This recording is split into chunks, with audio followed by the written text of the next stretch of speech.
Hey guys, I'm back from Hawaii to the snowy Pacific Northwest, at least snowy lately. We've had a cold snap here, got down to minus 14 in some locations. And as you can see by these camera ops, they do not look happy. In fact, this one will likely defoliate completely.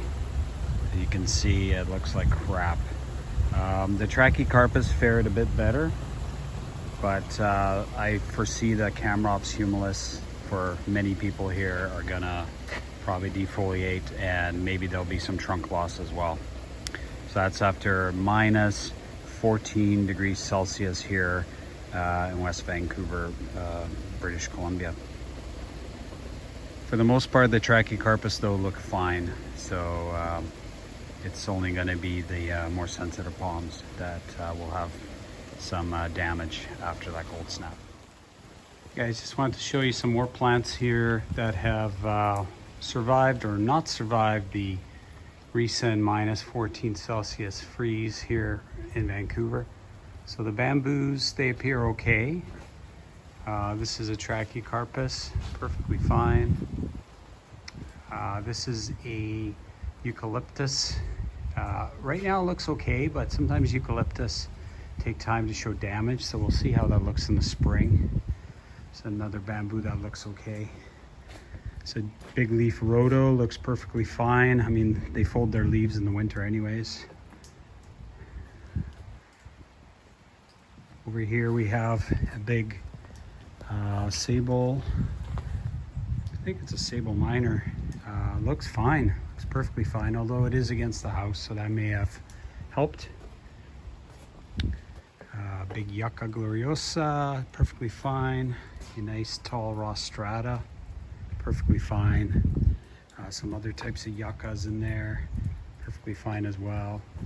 This is a Schlafera, looks okay too, which is good to hear because I have a few in my garden. The gloriosa. This is a tree fern that has been wrapped up by the homeowner. Thank God he did that, because they would have not survived the minus 14 freeze. It's Cerifera Camrops, and I'm becoming a big fan of these because they are just, they're definitely more hardy, cold hardy than the humulus, and it looks just fine. So you can see the location is near the ocean, so it's probably going to be warmer right here than the rest of the area's upland. So probably definitely helped. It's a big rostrata, again, no problems. Another sable looks okay. Let's go down here, see some other plants. Variegated gloriosa, perfectly fine. Check out these trackies. They look perfectly fine. In the back there, it looks like a big cordyline, which doesn't look so good.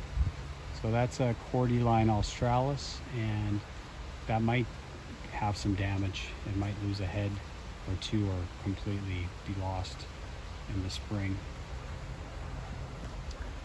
This is another trachy, no problems. Trachy's down there, look okay.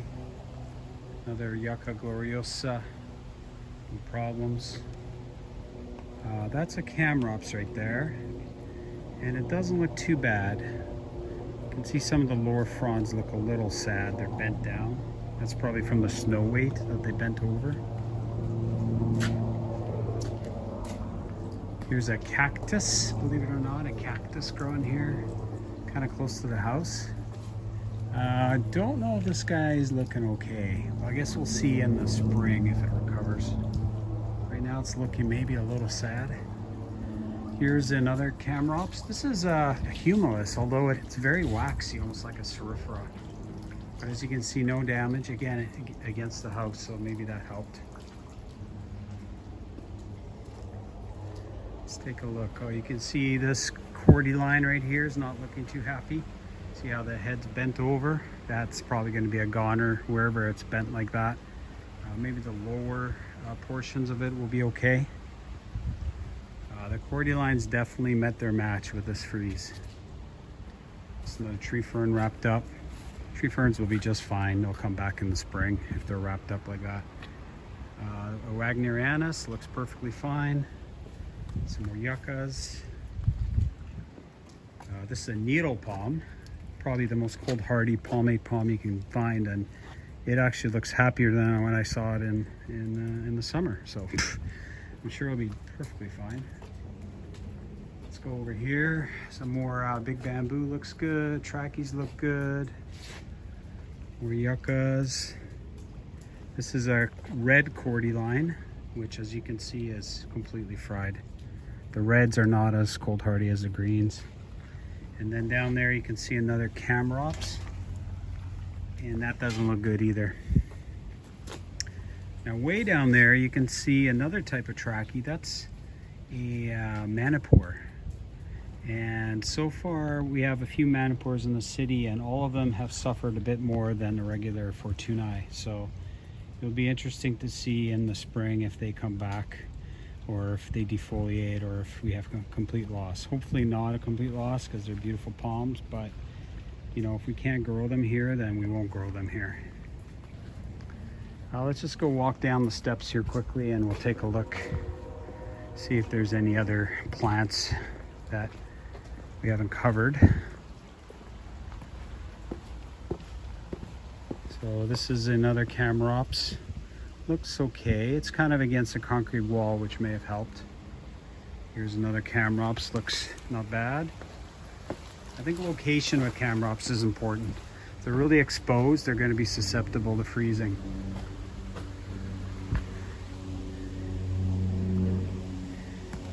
So here wrapped up, the homeowner has a Cordyline australis, which is really special. So he wraps it up every year, and I'm glad he did, because it probably wouldn't have survived the cold temperatures. Beautiful raw strata, no problems whatsoever. Another trachea here. And down here is a Eucalyptus. That's probably a Gunnii or Gunnii. And it looks okay, actually, surprisingly. The Gunnii aren't as cold hardy as a lot of Eucalyptus, but it looks okay. And then these small trachees look fine down here as well. So all in all, the Cordyline suffered the most damage, especially the red ones, and the Camrops humilis palms. So depending on where they were situated, they suffered greatly, a little bit, or not at all. So that's a wrap up here from West Vancouver, British Columbia, Canada, after our recent deep freeze of -14 Celsius. You guys have a great day.